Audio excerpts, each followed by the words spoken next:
Latest టెక్నాలజీతో చిన్న injection తో నన్ను పూర్తి ఆరోగ్యవంతురాలను చేశారు. Elite spine and pain management centre, Manikonda, Dilsukh Nagar. ఎన్నికలే వారం రోజులైంది. మన ఎన్నికలే సుమారు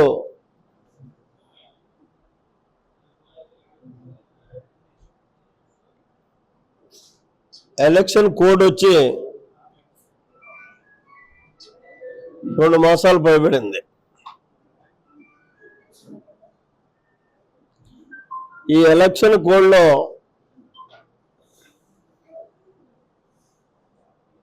ఎమర్జెన్సీ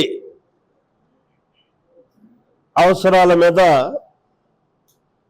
ప్రత్యేకమైనటువంటి నిర్ణయాలు తీసుకోవాల్సినటువంటి అవసరం ఎలక్షన్ కమిషన్ మీద ఉంది.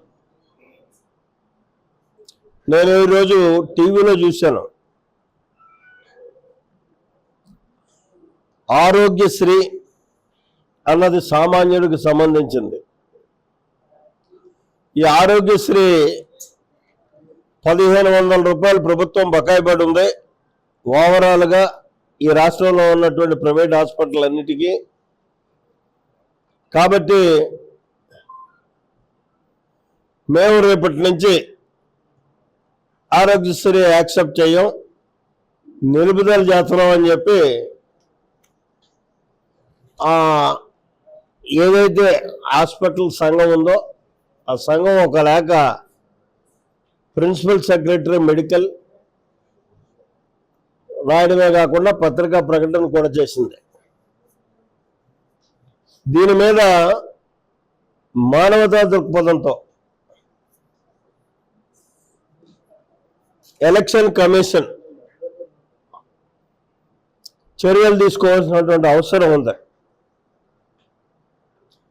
ఎందుకంటే ఈ ఆరోగ్యశ్రీ అన్నది అతి సామాన్యుడికి ఉపయోగపడేటటువంటి కార్యక్రమం. ఎవరికి కాలు ఇరిగినా, చెయ్యి ఇరిగినా,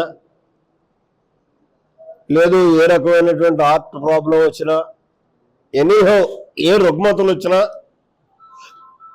లక్షల రూపాయల్లో అయితేనే కానీ ప్రైవేట్ హాస్పిటల్లో వైద్యం జరగనటువంటి పరిస్థితి, ప్రభుత్వ హాస్పిటల్లో సౌకర్యాలు లేనటువంటి పరిస్థితి. ఇవాళ ఎన్ననుకున్నా మనం ప్రభుత్వ హాస్పిటల్ ఇప్పటికిప్పుడు ఏమీ అద్భుత దీపం లేదు మన దగ్గర మార్చేయడానికి, సామాన్యుడికి అందుబాటులో తేవడానికి.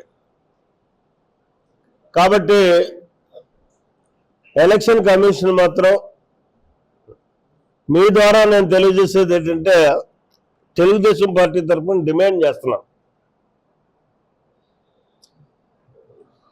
ఇమీడియట్గా దీని మీద ఆదేశాలు ఇవ్వాల్సినటువంటి అవసరం ఉంది. ఏదైతే ఆరోగ్యశ్రీని ప్రభుత్వ హాస్పిటల్ అన్నీ కూడా తీసుకోవాలని అంటున్నారో, నిలుదల చేసామంటున్నారో, ఇమీడియట్గా దాన్ని కొనసాగించే విధంగాను, అలాగని చెప్పి ప్రభుత్వ పరంగా ఏమైనా వెలుసుబాటు ఉంటే వాళ్ళకి పేమెంట్ ఇచ్చేటటువంటి విధంగాను ఎలక్షన్ కమిషన్ ఆలోచన చేయాలి, ఆదేశాలు ఇవ్వాలి. లేనట్టయితే సామాన్యులు చాలా ఇక్కట్లు పాలవుతారు. ఇంకా 4వ తారీఖు అంటే ఇంకా 15 రోజులు ఉంది, 10 రోజులు ఉంది. ఈ 10 రోజుల్లోనే కూడా చాలా ఇబ్బందులు పాలయ్యేటటువంటి పరిస్థితి ఉంటుంది. మరిన్ని వీడియోస్ కోసం ఛానల్ ని సబ్స్క్రైబ్ చేయండి, లేటెస్ట్ అప్డేట్స్ కోసం వాట్సాప్ ఛానల్ ని ఫాలో చేయండి, అండ్ లింక్ డిస్క్రిప్షన్ లో ఉంది.